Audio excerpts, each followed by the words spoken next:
Today, the Senate Banking Committee informed CEO John Stumpf it wants him to appear at a hearing 1 week from today. On that note, joining us now is Senator Robert Menendez, a Democrat from New Jersey and a member of the Senate Banking Committee. Thank you for joining us, sir. Thanks, welcome. Senator. Good to be with you.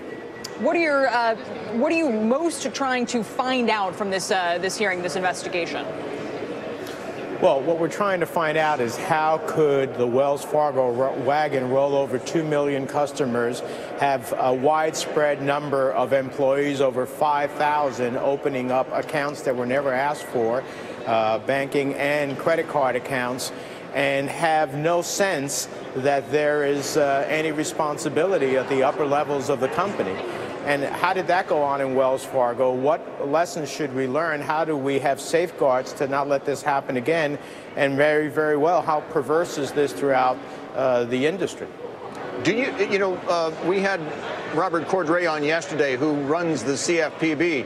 And, they fined them $100 million. It's the biggest fine that office has ever imposed. But yet, $100 million to Wells Fargo is very little when you consider the scope of this. Do you think they were fined enough?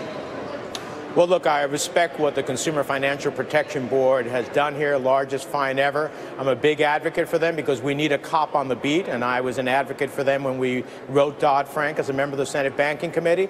Right. But I have to believe that in context here, $100 million, the cost of doing business. I mean, obviously, there was a culture here, as is exhibited by the fact that the CEO today said they're going to end their incentives, which obviously were perverse, that drove these individuals to do what they did, that allowed or created the environment in which this could take place. So you have to say to yourself, $100 million, if that's the cost of doing business, then it's not a deterrent. And the purpose of a fine is not simply to collect money. The purpose of a fine is to have an industry-wide message that this is not acceptable, don't do it, and have a real meaningful consequence to the company so that, in fact, they change their culture, change their practice. I don't think in this case, the $185 million total cost is really going to change that. And that's one of the things I want to ask the CEO of Wells Fargo. He says he's looking forward to tell the Wells Fargo story. We don't need the story, we need the truth.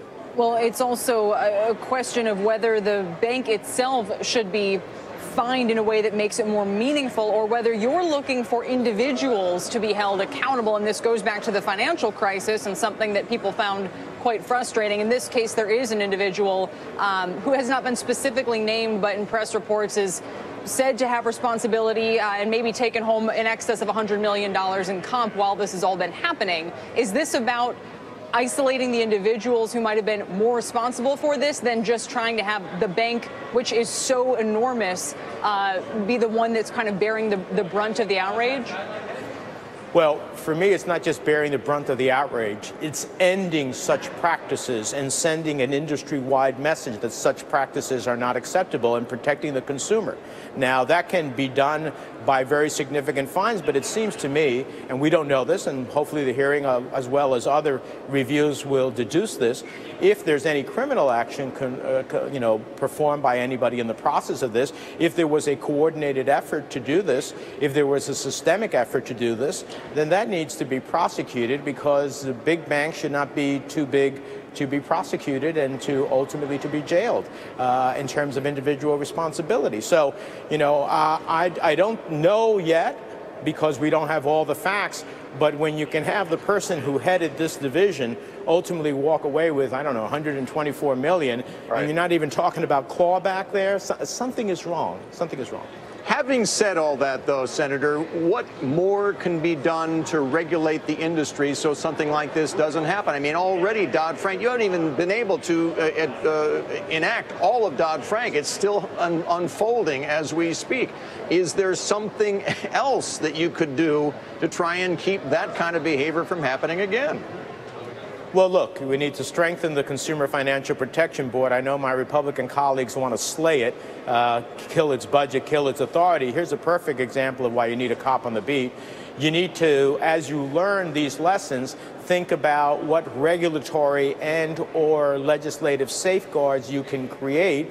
I would hope that the industry itself would come forward and say, look, we learned from this, and as a result of this, we're not going to do, for example, perverse incentives, so that they can come forward and be part of the solution. And then ultimately, it's the punishment side of this. You know, if in fact you're caught here, the punishment has to be significant enough that you don't think it's the cost of doing business. Otherwise, we will see actions like these take place time and time again. And that's something we're going to have to consider.